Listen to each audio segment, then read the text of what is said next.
I put other people in the spotlight, and I've learned over the years that if you can empower other people, lift other people, that's where real success comes from.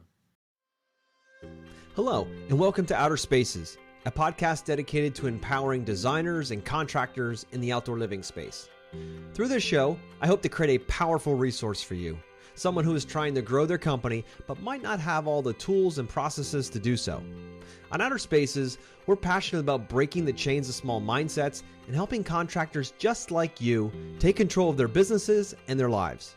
My name is Joshua Gillow, and through my 25 years of dirt under the nails experience, I look forward to sharing tips, strategies, and other contractor success stories here on the Outer Spaces podcast. Now, let's get on with the show. Hello, everybody, and welcome back to the Outer Spaces podcast. Today's guest is considered a lifestylepreneur. He's a full-time chiropractor in New York City, and he has an amazing team. He's a second-generation chiropractor, and he has walked the walk and talked the talk of health most of his life, from teaching in office workshops to webinars, seminars. He is out to share the message of living a healthy lifestyle with the world. And he's also a podcaster. He has a podcast, Lifestyle Locker Radio, where he interviews all kinds of experts in lifestyle, including people like Joe Dispenza, Emily Fletcher, and Ben Greenfield. When he isn't putting the world back into alignment through adjusting them and in chiropractic office, he's out running ultra marathons.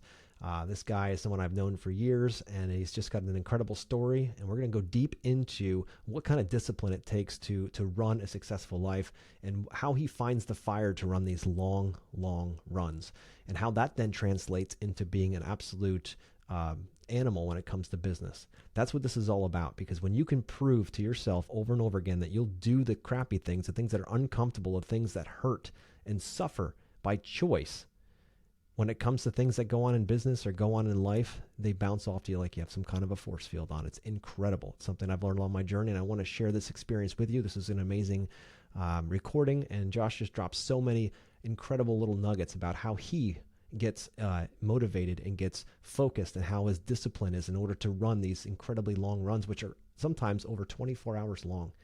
So anyway, guys, if this sounds exciting to you and you want to go to the next level, this is the kind of stuff you got to listen to. Enjoy the show.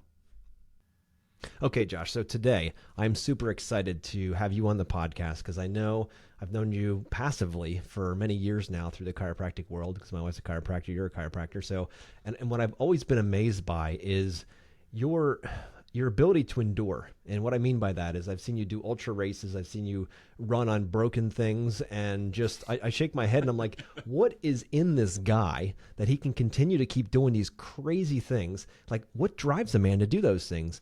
So I'd love to unpack that today. And one thing when I was looking through your bio, I noticed is that you're considered a lifestylepreneur. I would love to know what that actually means. Well, all things lifestyle, right? As a chiropractor, as an athlete, I call myself a professional athlete in the sense that I'm a professional that's an athlete, not really a pro athlete type of thing. Got it.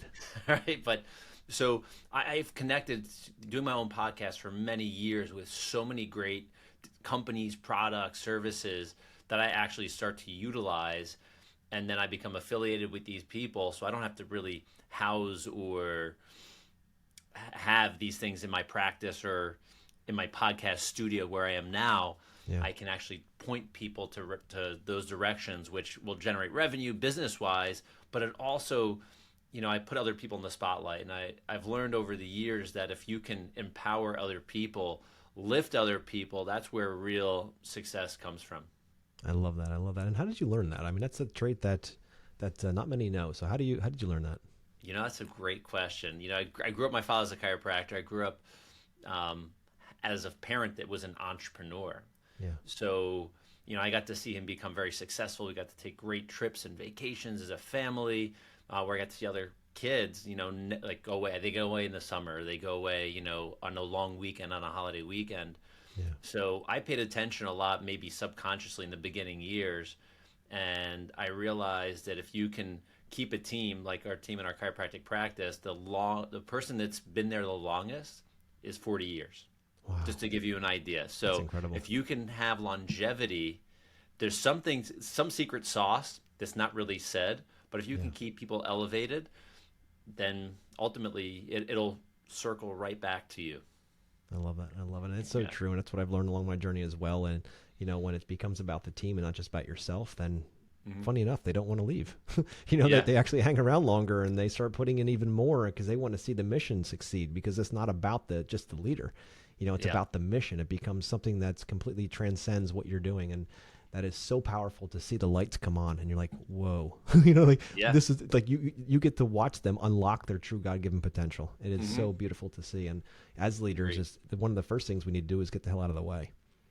Yeah. Right? Would you agree That's with the that? hardest part. It is, because our That is ego the wants to hardest hold part. on. We're like, we're the reason why this head's going on. We started this business and all this kind Yeah. of stuff. Because a lot of our listeners are, they're small business owners or contractors or these guys, and it's like, it's so often we start out as our own bosses, right? We just didn't want to work for somebody else. So now like, no, we want to actually own our job. So that's what we do, right? We get in and get started with that. And next thing you know, it's like others have to come into the business and start helping out, and we get to hire. But we always think that we have to stay at the top. Like there's some kind of hierarchy. And when the day I realized, I'll never forget the day I realized that this is not the case. If you want to be successful, depending on how you define success, it's a matter of building a team where you're all equals. And that's where it starts to get really interesting. We all have different roles, but at the same time, we all have to empower each other to get that whole thing moving forward. And that's how you get that loyalty you talked about. And that's how you get the people to unleash their true potential. Yeah. Agreed. So I'd be the first to say though, I have an ego problem and I work on it probably every single day. That I got to be very, very honest here, and I will be the whole show. But that's ultimately my biggest challenge. Is I love seeing people succeed. I love having conversations like this to hear about your success. I mean, I've seen. Yeah. I'm like, holy cow, this guy's got a podcast studio built in his house. I started to see all this stuff on social media. I'm like, rock and roll, this guy's crushing it. And I have zero to do with this, but I love seeing people rise and what their passions are and their life really will evolve too, because really what it comes down to is relationships, in my opinion. Yeah. And when relationships can grow and evolve, that's also a piece, I think, of the success principle. Oh, 100%. And when we first start out in business, oftentimes we start focusing on just paying bills, right? We're like, okay, we got this new thing. It's expensive. We got all these bills. We got to pay them. So we need money coming in the front door. And we start focusing and creating this big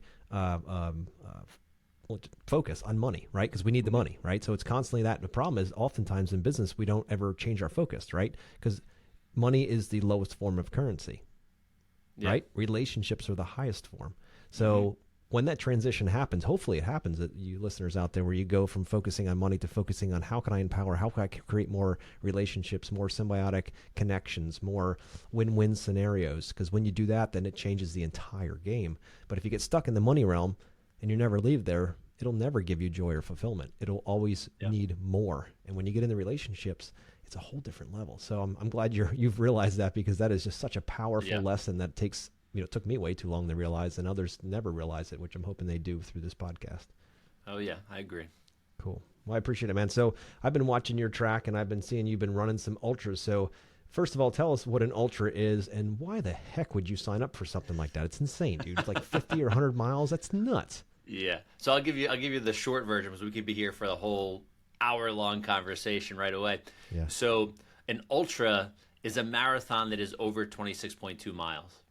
Okay, so it's anything. So it could be 26.3. They don't really have those races. Usually it goes marathon, 50K.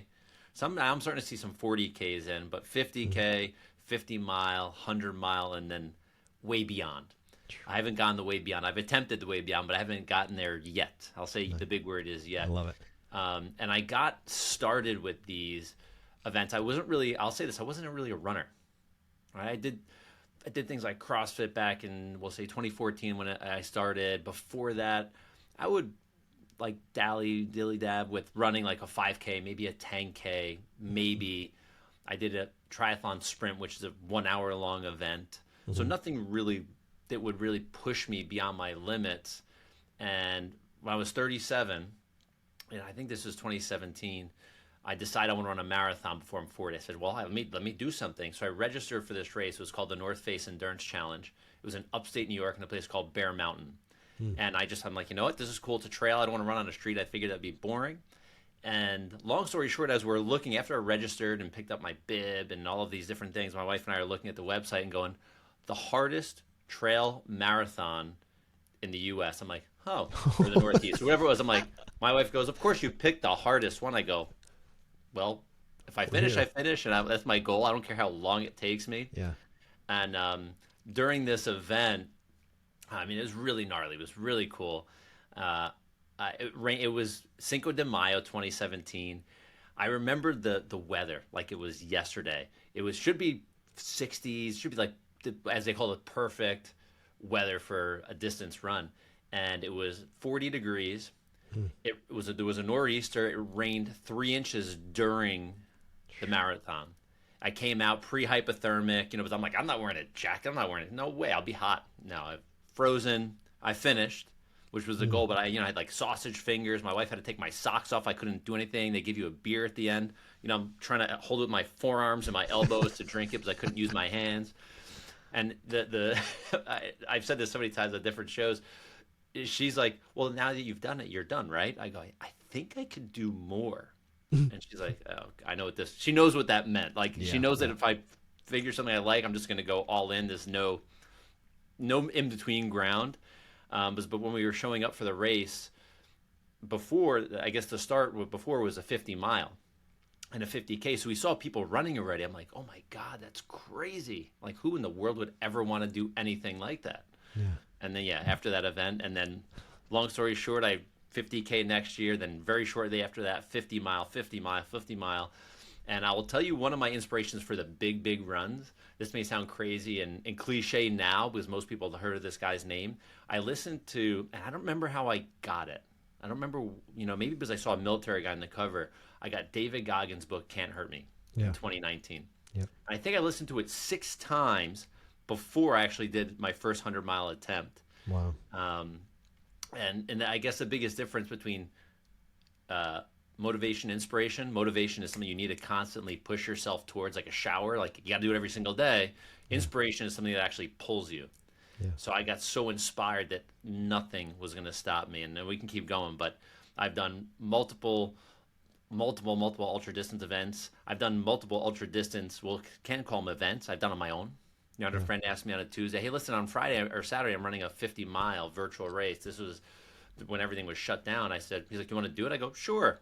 And I hadn't, I've run and trained, but I hadn't trained for a 50-miler. I had 4 days, and I was in my office. Anyway, I'm like, I'll just run 50. And we did it, So awesome.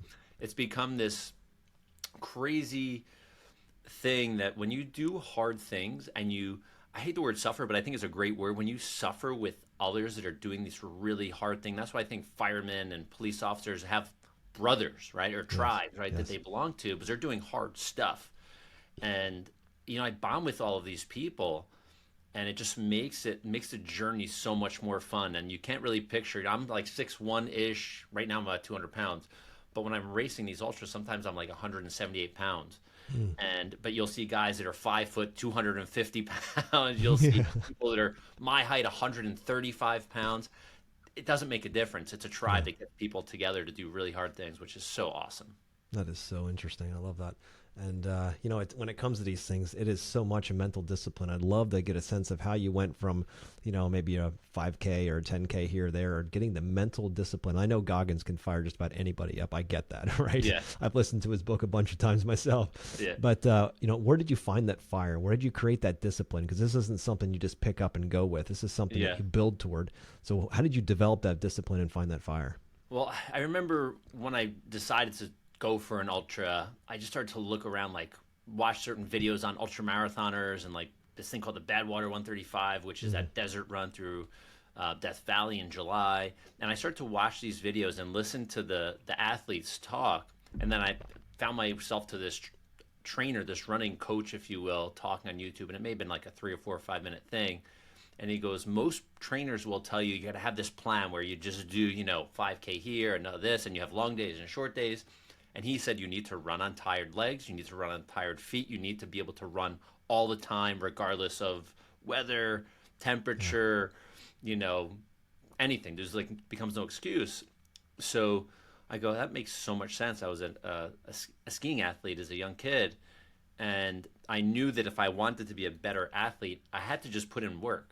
And then that would just pull me. I go, well, if I want to finish one of these things, 100 miles is insane. I can't just run 30 miles in a week or 50 miles in a week. I got to build up to some triple digit weeks. And I remember working in my office at the times I was getting home at 8 o'clock at night. And I did a week where I ran almost every day, 5 days, 20 miles a day, every day. And then I showed up at work and had to be conscious and present with my patients.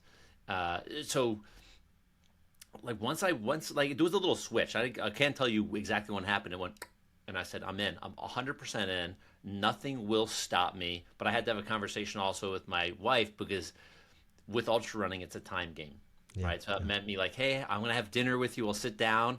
I'm going to go run into the gym. We have a home gym. I'm going to go run to the gym or run outside, and I'll be back in 3.5 hours. Yeah. You know, 8 o'clock, and I get home at midnight or whatever it is, and shower and get up at 5 a.m. to go the next day. So, you know, I hope that answers the question. It does, for sure, man. It's such a thing. And so, with discipline, did you consider yourself a disciplined person before you started doing this, or did the discipline have to come with this? Like, I want to get into the where do you that's find it? That's a good question. I don't know if I've ever been asked that. I will say, maybe in certain things in my life, I was disciplined. You know, I would go to the gym a few times a week. I had schedules, things like that, but not really disciplined in all areas. I grew up with a very comfortable life. I didn't have the so-called hard life that a lot of these ultra athletes have. Like, hey, I was an alcoholic, or I had a bed like David Goggins. I had a horrible upbringing. Yeah. I didn't have that. So I had a very cushy life. So everything was like, I get what they call it, the silver spoon. Like, I had a silver spoon in my hand and mouth for my whole life. So I had to find my own discipline. Yeah. And listening to stories and people's lives that have had hard lives that become these amazing, whether it's an athlete or a business person like a Tony Robbins, right? I listen to these stories and go, well, they also say you don't have to go through what we went through to have this. You have to find it a different way. And I think running for me became that gift of discipline, because I knew if I wanted to get to a goal, I would have to do the work. There was no shortcut to an ultra marathon. There was no shortcut at all, even in business and in life, but there's no shortcut. Business, you know, not that it was incredibly hard. I wasn't, you know, dying during my business trying to grow the business, but I knew if I didn't have, like you said, didn't have money to pay for food, a mortgage, or whatever it may have been at the time, I'd bust my ass. Yeah. But that was more like you're under the fire. This was more I want versus I need. That's interesting, because I know I've also had a very good life. You know, I still have a great family. You know, my mother, father's still alive. Like, no real trauma to like go back into and be like, I'm going to pull from that pain. And we've talked to so many either in this podcast or just in general in life where they've had some significant traumas that they go back to, and they're channeling that rage or that anger into pushing them for the distance, whether they're running or they're fighting or whatever. Yeah. So what's interesting about our stories is the fact that we don't have those traumas, and to find the discipline and the push when we don't technically need to, or it doesn't come to us easy, is, I don't know, it's something different, right? Oftentimes you think that's what it is. They're feeding off that old experience. And I know for me, it's been a struggle at times when I'm like, well, I have plenty. Like, what do I need to keep pushing for? Like, why keep the discipline? What happens if I stop disciplining myself? I don't need to discipline anymore. Businesses are running well. This is happening. Everything is good. I have a great life by so many means. Why not just stop the rituals? Why not stop the cold showers? Why not stop the running? Why not stop pushing every day harder? What is enough? When is it enough? Right. Yeah. And keep digging down. But you know what I found, Josh, and I don't know if this is your experience as well, but there's times like on a vacation or when I'm like, hey, this is a rest day, that I just don't feel 100%. I'm used to running at, with my meter going wide open, right? It's like, okay, we're good to go. When I don't run on my down day or something like that, I struggle sometimes throughout the day. Yesterday was one of those days for me. And I'm like, dude, you've done this how many times? Like, that the down day, you're going to have to find something else to get that energy up. My legs are like, run. And they're like, nope, not today. Yeah. Right. So how do you handle that? I'll say my down days are like the athletes will talk about, what are they, active rest. Yeah. So if I'm not running, like the past months now, I'm overcoming right now a pretty nasty ankle injury that happened, believe it or not, in November. Okay. So part of my rehab that I upgraded myself, if you will, and had some help from other docs. But I started rucking more. Okay. I used to ruck a bunch, but I bought the bag, the plate, all this stuff. So I'm rucking all the time. So I go walk my dog. I got 30 to 50 pounds on my back. Got it. So I get that extra, like I need to, change my shirt when I get back type of thing. So I feel like, okay, I accomplished something. This morning before our call, I did almost an hour-long ruck, hit the home gym, moved some weights around, Nice. did a ton of pull-ups. I feel good, and that's, still the morning, and I may end up going, it's like really we call it an off day, but I'm not really going to have an off day. I don't think, even when I'm on vacation, we were just in Italy this summer, and I told my wife, like, listen, I love eating. I'll have wine with you. We'll do all of these things, but if I'm not moving, that's part of one of my values that I need to have. That's like my archetype, right? Movement is a healthy thing for me to do, and I think every person. So we picked a hike. We did an amazing hike in Italy. We would walk everywhere, no matter where we went. So we were clocking almost 10 to 15 miles a day of movement, which was rest. I didn't run. I did not run one day in Italy, but 15 miles of walking is it's not bad.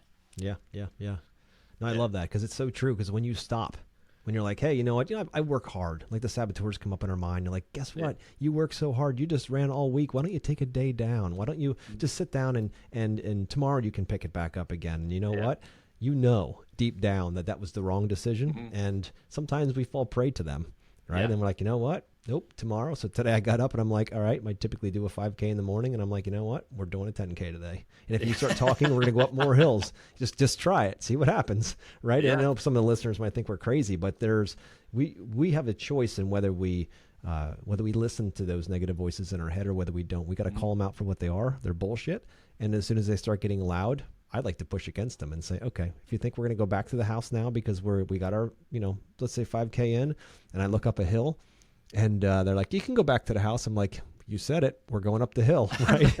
It's like, but exactly. And I know it sounds crazy, but there's something about it. And I'd love for you to talk into this because you obviously have even more experience in this, but there's something about pushing yourself past a line that you think you have. Yeah. Like you're like, all right, I can do a 26.2. I've run a marathon already. And then the idea is like, all right, could I do 30? Could I do 50? Could I do 100? Like, I know that's a question, but at the same time, when we ask ourselves, especially as men, when we ask ourselves, do we have what it takes to do this? Whether it's pretty or not, can we get through 50 miles or 100 miles? I really believe that opens up our souls to the question of what else could we do in this world? If we can do that and go through that suffering by choice, no one's forcing us to do this stuff. If we choose our suffering, how much better will life be? Yeah, so I'm glad I was really wanted to go down this road with you.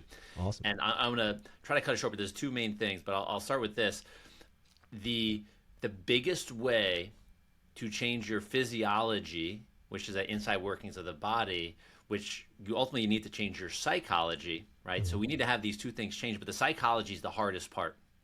Physiology, believe it or not, is not hard. You just have to push yourself. Yes. And I found for me that the biggest way to jump, for me in distance-wise, I'll just give it a little explanation. So when I run if I run a marathon, it's all body. I don't need, headspace for me is not there. It's not a big deal. Yeah. Not that I'm fast, but I can, if you told me tomorrow, let's go run a marathon, I'd be like, right, it's going to suck, but I'll go ahead and I'll just complete it and I'll be sore for a day or two, whatever it's going to be. 50K, you got to really, that 50K to 50 mile, the headspace starts to turn on. And what that means is, to put two points together, if you've run a marathon, Josh, you may have heard this from other people. Oh my God, you're going to bonk at mile 18. Oh yeah. Yep. So you buy into psychologically, you train your physiology at mile 18, it's going to suck. Yep. It's going to suck. So that happens to most people. They're like, oh, I hit 18. Oh God. I'm like, because you bought into the crap. Yeah. You've trained hard. You've put 20 miles in on training runs. You didn't bonk at mile 20 or 18 then. But they know that day that they're going to bonk already. So the psychology has to be trained. So so the mind, we said, you tap into that headspace and you need to, as Goggins says, you don't want to listen to the inner bitch. Like you said, it's like, oh, there's a hill or there's a thing. It's like, okay, you're ready to quit? No, you're not. Yeah. That's your body telling you, okay, it's okay. You did, it's okay. That's like the weakling inside saying, just you're right, you did enough. You did enough. So you get that mind space. And for me, the biggest thing where I go from like mind to like universal, if you will, like that above space, is in that 50 to 100 for me. Not that's not going to be for everybody. It may be a 10K for some people, right? Yeah, yeah. Or a 5K for some people that have not done anything. And that's where there's almost an out of body experience. And that sounds crazy for a lot of people to hear that, but your body can go through so much pain. Like you heard me, like I've ran on literally 3 broken toes and a severely sprained lateral collateral ligament in my knee, right? Yeah. Severely. I did over 20 miles with these broken parts, right? Yeah. So I remember that. Yeah. Yeah, exactly, right? So the way that you transcend, right, is you got to go beyond. You got to push a little bit more. And I'm not saying, hey, listen, let's go in a sauna and see if we can spend 2 hours in a sauna. I probably would not try that.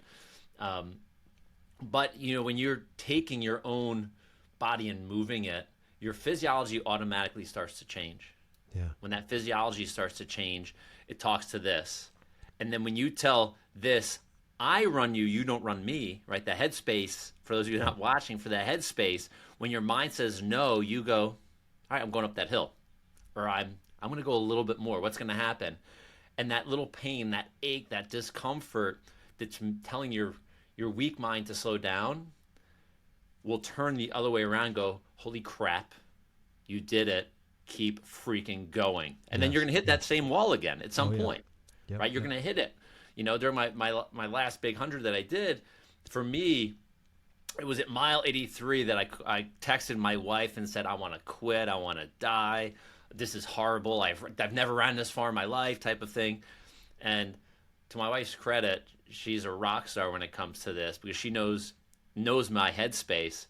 And I don't know if I'm allowed to say some bad words, but I may say a couple here. She typed the text back. I looked at it. It's like 1 a.m. She goes, don't be a pussy. You know what you signed up for. Go finish the race. Oh, shit. So happened to be about mile, I don't know. I've told this a bunch of times. I can't remember the exact miles, but let's say it's mile 90. My goal was to finish in under 24 hours. So I looked at my watch and went, holy shit, I have 10 miles left. And I had that's a lot of freaking miles after 90 miles, right? I think I can do this. And at this point, blisters, it already rained the first 60 miles of this race. So I'm covered, there's blisters everywhere. Everything hurts. Everything is in pain.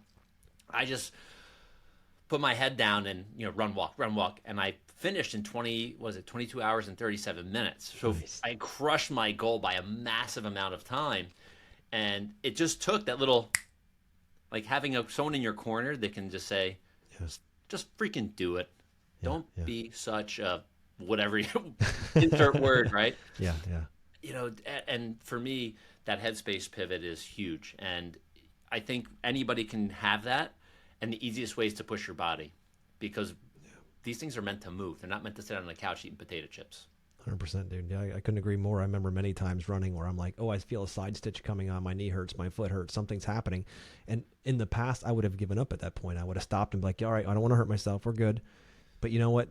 Through the process of building up to a marathon, there was times that I'm like, all right, what happens if I don't stop?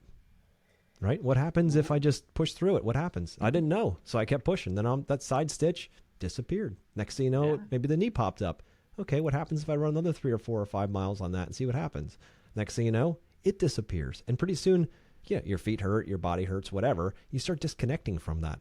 And I'm like, okay, I love all of this stuff. And for people out there who aren't runners, you can either run or not run. That's up to you. I'd love to transfer this mindset piece, this hitting walls and breaking through them, into business. Mm-hmm. Because there's a direct correlation. I'd love to hear how this pushing yourself, going into these environments or going into these events where you are suffering, you're going to suffer. You're signing up for this. It's going to be nothing but pain. How does it translate? Going through those processes, how does it translate into you being a better business person and serving people? I'll give you a quote from one of my mentors. You have to say to yourself, I was built for this. Yeah. Right? So knowing that things are going to be challenging, they can be challenging, knowing things are going to be hard. If you I say running has been one of my best teachers in life, because when you're quiet with yourself, there's a lot of listening that you got to do. right? Amen, brother. And especially for long periods of time, right? Like if you just even went out for a 3-hour walk with no headphones and not on your phone, what's that going to do for you? Right? It's tremendous. It's absolutely tremendous. So I know in the business world, and we had a great unfortunate challenge I practiced in New York City, where the city was literally like the night of the living dead. I mean, I could walk down a main street and not get hit by a car in 2020 or 2021. You know, it was very, like, our business took a massive hit. And we're still like in this regrowth phase. And I decided, you know, and thanks to running, that screw it. This is I'm bitching and moaning because I had a very, very cush many years of practice where I didn't have to put in a whole ton of work, tons of referrals and all of these things. When things shifted, I needed to go back to my roots of, okay, what did we do to start? Like, what did we do to build? And it means me getting up early, maybe going to a BNI meeting. It means that I may have to stay late in an office. It may mean I have to do more workshops. It may mean I have to do all of these things. And we're starting to do all of these things now. And as much as it sucks, it now really fires me up. Like, I just feel excited doing those things. It seems weird that when you've done this for years before and then you don't need to, like we talk about getting comfortable. That comfort probably led to the demise, minus the city being quiet, but that may have made it too easy for me to go, oh man, all right, whatever, you know, type of thing, versus no, we're not stopping now. Got to put your head down. What do we got to do to build? And I think that the running, you know, it took me a little while to get back into business with it, if you will, or back into my business mindset. It makes it easy. I don't mind doing all of the things that were annoying and hard in the beginning now. I don't mind. Like, I think it's, you know what? I don't care if you've been in business 20 years. You know, businesses can ebb and flow. And you just let that lull just go, all right, it'll go back up eventually. Or do you go, okay, now it's time to put bait in the water. What do we need to do? The only way to catch fish is to drop bait in the water.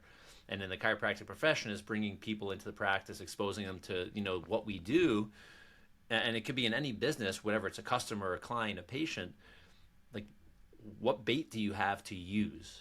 And what inspires you to use that bait? Because you know you're going to have a positive impact on someone's life. At least that's the way we look at it. You know, I can transform lives in a very amazing way through what we do in our practice, and educating people and teaching people.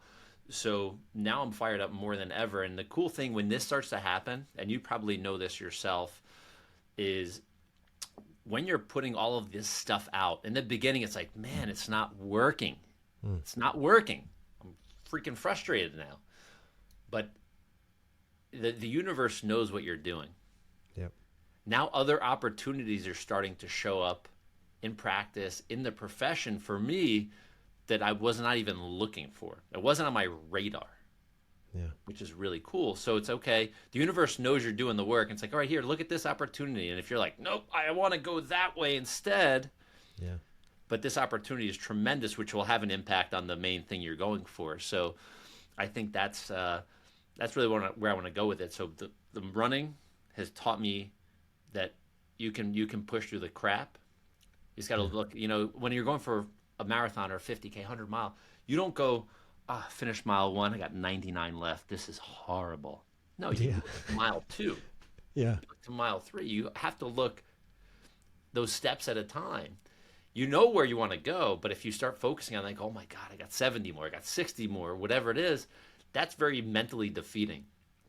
But if you know you just got a few more steps to go, and there are going to be people in your journey that are going to help you out, and, you know, looking for those opportune times. I had a lot of people in runs that, you know, would just help me get through things by just being there. Like that good vibe, that good energy, and just say, hey man, how you doing? I'm like, it sucks. He goes, yeah, it sucks. Let's keep going. And we have, you know, you can do that. You can do that in business as well. But knowing that you have your bullseye, you know where you're going, but you know you're going to have little baby steps that can make a tremendous difference. I love that. And you're absolutely right. And, you know, again, it's choice suffering. So you're like, look, if I can get through things that I choose to do to things that come at me that I didn't necessarily choose, they're child's play. You know, because I can, you know, just like taking cold showers, like every day I take a cold shower and there's not one day I like getting in that thing. but I do it No. because it's choice, right? I made the choice. And at Yeah. some time in my life, I might not have the choice around that suffering. So with that being the case, let's choose those things. And, I find that when I get off of those rituals or, I get away from that stuff, I find myself suffering more in a way that is, in your mind, and you start to saboteurs come back in and they start telling you that a little bitch is starting to talk, and pretty soon the voice gets louder. And those rituals, those disciplines daily are what keep that sound, that noise, that voice at bay, and doing things selectively like you have with the suffering side of things, ultras or running or even cold showers or whatever it might be. Doing them each day, you build just a little bit more muscle, bit more muscle, physically, mentally, spiritually, all of those things. And that's, when people say, how can you be so calm when it seems like the whole world is melting down around you? How can you be so calm? Like, because every day we burn a rep doing that. Every day we go into the suck by choice. And then when things happen around us, we're like, oh, that's easy, dude. Seriously. All right, how about you take that and we'll go run a 5K or a 10K or 26 miles. Like, I don't want to do that. That'd suck way too much. Well, then this is child's play. It's all in the standard of which your problems are. Like Tony always talks about, if you've got, you always try to upgrade your problems, right? As you grow, your problems grow with you. They all, but the goal is to have better problems, right? So, but by choosing those things, choosing the running, choosing the harder path, you constantly keep answering the one question that all us men are constantly thinking about. Do we have what it takes?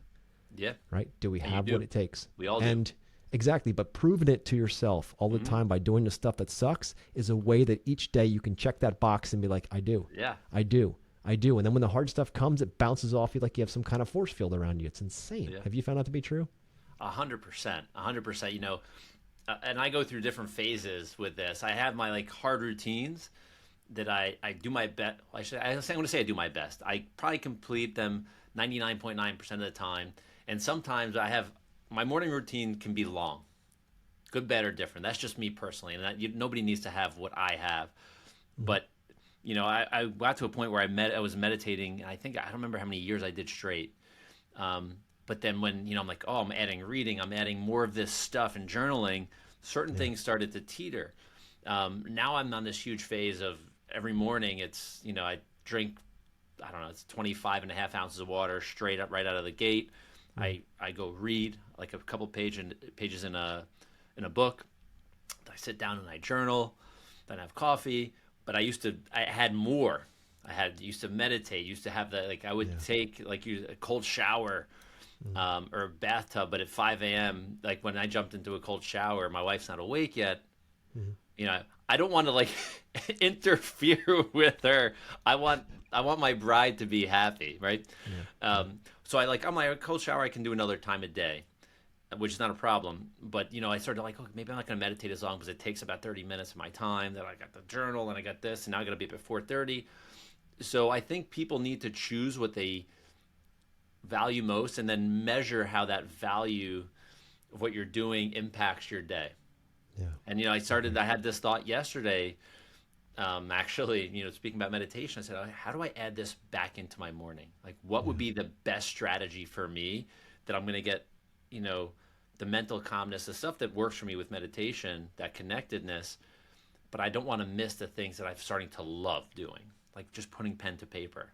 Yeah. So, I'm like, okay, what if I use a thing called Brain Tap, which is this hack, if you will. It's really cool. It uses light and sound and audio, sound audio. But I use that, and I can do a 10 or 15-minute one. If I keep that device near my bed, I can be in bed in the morning. Alarm clock goes off 15 minutes early, put it on, go, and then when that's done, I get out of bed. And so that's the new routine for me because I don't need to. I want to add that back because I know the benefit for my mental calmness, my clarity throughout the day. So I think everybody needs to find their suck, whether it's a cold shower, whether it's reading something, whether it's journaling. They're all awesome. You can have a 3-hour routine in the morning, but you don't need to, right? You can have a 30-minute routine and make it work as well. And the cool part about routines, and I got hung up with this for a while because I built a routine, and then I felt like once I got bored of that routine that I was failing, right? And I'm like, I can't change it. It has to be exactly this routine. And then I realized that's all BS, right? It's about having a routine, and it's always evolving, right? Yeah. So I always talk about the idea of focusing on four things when it comes to rituals. So first is faith, family, fitness, and finance, right? Mm-hmm. Those four, if you work on each of those each day, and regardless of how that works. So faith, regardless of where you are in that spectrum, you find something that fills that bucket for you. You know, when it comes to family, take time in the morning. Spend the time with them as much as you possibly can. And that might be different every day, but just make that a priority. Then it comes to fitness. You make that whatever, maybe it's running, maybe it's walking, maybe it's going to the gym, maybe it's doing something else, Pilates, whatever. It makes no difference. Just move your body. And then finance, then focus on that. But in that order, Josh, it's not about like, okay, well, I'm going to go do all the finance stuff, and then you never get back to do all the other stuff, right? Yeah. So it's making you know, first, it's a hierarchy. So it's faith, family, fitness, and finance. Stay in that line. Do something each day, whether all of those fit in 30 minutes or fit in 3 hours makes no difference. As long as you're building every day on them. And it might sound like some kind of jail cell, but I'm telling you, it is the most amazing platform or foundation to a great life that I've ever found between rituals and disciplines. It is incredible. Without them, you feel like a boat unmoored. Yeah. Yeah. One One of my mentors, like I have never worked with him directly, but through his books and audios, Garrett J. White, who started the company called Warrior. I read his what we call the Black Book, but it's all about body, being, balance, and business. It's very similar, maybe a little bit different order, but the business he has at the back end, but you need to fill those buckets every day. Yes. You know, you cannot miss them. And I think that's so tremendous. I read this years ago, and that's where, you know, often people go, well, how do you exercise in the morning? I got 3 kids. I got this. I go, exercise can mean doing 30 air squats in your living room before the kids get up and try to do some push-ups. That could be your movement for the morning. That's just doing something. It doesn't need to be an hour and a half at the gym. It doesn't need to be a 10K run. Something. Because you're getting out of that you're getting out of the comfort zone. It's designed, like doing these things is designed to make you uncomfortable, make your life a little how do I say, like, it's going to pull you out of your comfort zone, but it's going to pull you out of your normal routines that you're so used to that are comfortable. And that's the point. Yeah. When you can break that, whether it's a cold shower, whether it's, you know, doing something simple, that's where the huge win is. Yes. Right. And not whether to set you up do your whole set with I don't remember all of them, but you do that whole set, whether it's, and does that have to, well, I'll ask you this, does it have to be all done in the morning, you said? No, it just has to. I mean, it's good if you can because it primes the day, but it doesn't have to be. There's times where I don't take a cold shower until before I go to bed. And I know that's a big faux pas to a lot of people. Like, you can't take cold showers before you go. I sleep like a log. It makes no difference to me whether I take it in the morning or whether I take it in the evening. It's still, it's a way every single time it sucks, and every single time I come out feeling empowered. Yeah. And it's such a simple thing that anyone can do, and it costs you no money. You know, and when it comes to rituals and disciplines, oftentimes we think they have to be so massive, right? Oh, I'm going to run. That means I got to run a marathon tomorrow. I've never run in my life. I need to run a marathon or I'm worthless. Mm-hmm. Or I'm going to read a book. You know, I'm going to start reading a book. I got to read the whole thing by 2:00 this afternoon. Like, they set these unbelievably unachievable goals. Yeah. My suggestion is to set micro goals, right? Each day. Yeah. So if you're like, I want to read a book, I'm only committing to 1 page. Yeah. You're probably going to read more, but you commit to 1 page. I want to run. Great. Commit to half a mile. And you're probably going to run more. Hardest part's putting the shoes on, right? Yeah. If you want to spend time with your family, just commit to helping your kids with their lunch in the morning, or just hanging out with your spouse in the morning, or whatever it might be, something super small. It'll grow from there. So having simple wins that you can get every day and not setting those goals so high that they're unachievable. And if you went out and crush it, for me, it's a mile a day is my minimum. I just did 6 this morning. And I come back and I'm like, I feel amazing, right? I almost barfed on the way back because I was pushing as hard as I possibly could, trying to hit my time. But I'm not afraid of that. You know, I'm like, all right, well, that's just going to be what it is. And we have hills all over here, so it's fun to do that. But my point is, I'm only committing to a mile, but every day I overdo that. If I committed to 20 miles every day, I wouldn't put my shoes on. I'd say that's going to suck too much. Yeah, so 100%. Careful on what you set for in your expectations, and then define what success looks like. That's why 1 page a day, anybody can do that. And you can only take 5 minutes. You can be drunk and get that. Yeah. Right? And if you want to do pull-ups and push-ups, commit to 1. You probably do 5 or 10. But once you're on the bar, you start getting, well, maybe this isn't so bad. Yeah. It's the small commitments that really turn big wheels. Yeah, and I want to shift, do a mindset thing with you as well. I made a mistake calling it an alarm clock. There's a guy named Zig Ziglar, which you may have heard of. I know it's mental space you're in. I used to listen to a cassette tape driving to college. It was a Zig Ziglar tape, right? I listened to the thing 150 times, maybe more than that. Like a 23-minute tape or something like that. Yeah. And he said, it's not an alarm clock with his thick, I can't do a Texas accent, but it's It's an opportunity clock. So if you think of it that way and you set that opportunity clock 10 minutes early, then you have 10 more minutes of your day to start accomplishing those hard things. And I'll tell you, the hardest part of any morning ritual is the snooze button for most people. Yeah. And I plead the fifth, right? Yeah. Me too. And there are days that I'm like, F it, this is, I get up, and, my alarm's off, or opportunity clock's off in the morning, I'm stumbling out of bed going, why? And then I start doing what I start doing. I'm like, rock and roll. It's 6:30 in the morning. I've done an hour and a half of good stuff, and I got the whole day. Yeah. Right? Type of thing. I love that. So I love it. I just figured I'd share that, but that just came to my head from, 20 plus years ago. No, I love that, dude. No, I love this conversation. It's good, and I'm really hoping the listeners are getting a lot from it, because this is the kind of stuff that it took me way too long to realize. I wish I would have known this in my 20s or 30s. I was almost 40 before I realized this. You know what I mean? I'm like, well, maybe through a podcast we can, empower others by thinking, you know what? Maybe it is just one page. I can do a half a mile.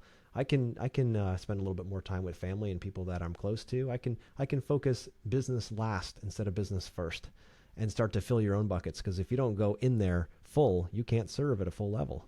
It just doesn't work. Mm-hmm. So I'd love to ask you one other question here before we wrap up. What's the number one thing you think that's holding people back from becoming the best versions of themselves? What do you think is the number one thing? Fear. Oh, okay. Fear, 100%. Whether whatever acronym or like you break down that word any way you want. Yeah. I think people are afraid of two things. They're afraid if they fail, what does that look like to them or to others? Yeah. Or if they succeed, what does that look like to others? If I did something in business where I made $10 million tomorrow, would people think I'm this? Would people think I'm that? Or if I set a goal to make that 10 million by tomorrow and I made 900,000, is everybody gonna look at me as a failure? Yeah. So I ultimately think that we need to become conscious of that fear and realize fear is just an emotion, right? It's, that's why I love using, we talk about this whole conversation, right? The things that are really hard, you don't want to go in a cold shower. I mean, there is a sense of fear. It's going to suck. It stings. It's like your whole body feels it, right? But realize when you get in and get out, you're like, that was awesome. Yeah. It stinks every day, but it's so awesome. So that's it. You have the fear of that, but you come out of that thing in however long, it's a minute, 5 minutes, whatever it is. It's awesome. Yeah. So I would urge everybody, and this sounds cheesy. I remember there was a company called No Fear back in the day. I had all the T-shirts, right? As a kid, and I would say, and there was all I was thinking of this ski. I was a competitive alpine skier for almost 20 years. There's a ski shirt that most of these resorts would have. It said, "Feel the fear and do it anyway." Yes. And that's what I would tell everybody to do. Feel the fear and do it anyway. Don't do something stupid that can get you killed. Right. Most things won't. Yes. Right. So I would just say, go through the fear. See what's on the other side. It may be freaking amazing. Yeah. I love that, dude. I can mic drop that right there. But guys, listening out there, it's just so important for that. And fear is going to be part of all of our wirings. I feel it every day. I'm sure Josh does too. Every day fear comes up. But the difference is you have the choice to see it for what it is. 99% of the time it's bullshit. Mm-hmm. It's just trying to keep you in a comfortable zone, because ultimately its goal is to keep you safe and alive so you can procreate and keep pushing the genome on. And everything we want is on the other side of that fear. Oftentimes that fear is really just holding you back from finding the treasure chest of all your gifts just on the other side. So by pushing through that fear, by pushing through that pain, by getting through all of that, you get to discover a side of you that you're never coming back. Once you get a look at the other side, you're not coming back. I'm telling you right now. Agreed. Not coming back. I 100% agree. I think that's the take home. Go through that. It's a fake mirror, right? Yep. As soon as you get on the other side of the mirror, you're like, wait a minute here. This is only an 1/8 inch thick. Yeah. Like you're looking at yourself in a mirror, like the fear and everything, and you go by it and you look at it from a different perspective. You're like, that's an 1/8 inch that's changing the way that I'm doing things. Once you get behind it, you're like, I don't even see anything anymore. There's no more mirror. There's no more fear. Like there's more stuff to do. It is so incredible how thin that veil is. And once you puncture through it, once you push past the pain, once you get pushed past that fear, you just stand there and It's incredible. That's all I can say. Any listeners out there that are feeling this right now, when you feel fear come up, smile at it, say, I acknowledge you're trying to tell me something, but no thank you, and move on. Yeah. Simple enough. All right, Josh, I can go on for days with you like this. So how can people find you? I know you're a podcaster. You're doing tons of stuff. So how else can people find you? Yeah. So I'll say social media probably is the best way to connect with me. On Instagram, it's at Dr. Josh Handt. I just started playing with TikTok. Not that much, but Instagram's probably the best. I'm on Facebook. Just put my name in. You'll find me. Also, if you're in New York City, need a chiropractor, very hard website for everybody to remember, please. Very hard. NewYorkChiropractic.com. That makes it simple. And we're revamping and doing things with our podcast site. We're off for like a whole season here, but it's LifestyleLocker.com. We have hundreds of episodes, amazing guests from mindset to nutrition to you name it. Yeah. You can dive in and get a lot of great content. And I don't think I sell you anything in any of them, but ultimately my guests are the people you want to connect with as well. I appreciate that, brother. I see that you had Joe Dispenza on your podcast. That's pretty Joe, cool. I love him. Yep. Love him. It's really good stuff, brother. All right. Well, thank you again for your time. And everyone out there listening, I really hope you got something from this podcast. Every single time we do one of these, I learn stuff as well. That's why I love doing this, to meet awesome people like Josh, or actually to just have another conversation. I've met Josh many times, but to have deeper conversation around really cool topics. And yeah, guys, so hope you enjoyed it, and we'll see you next week.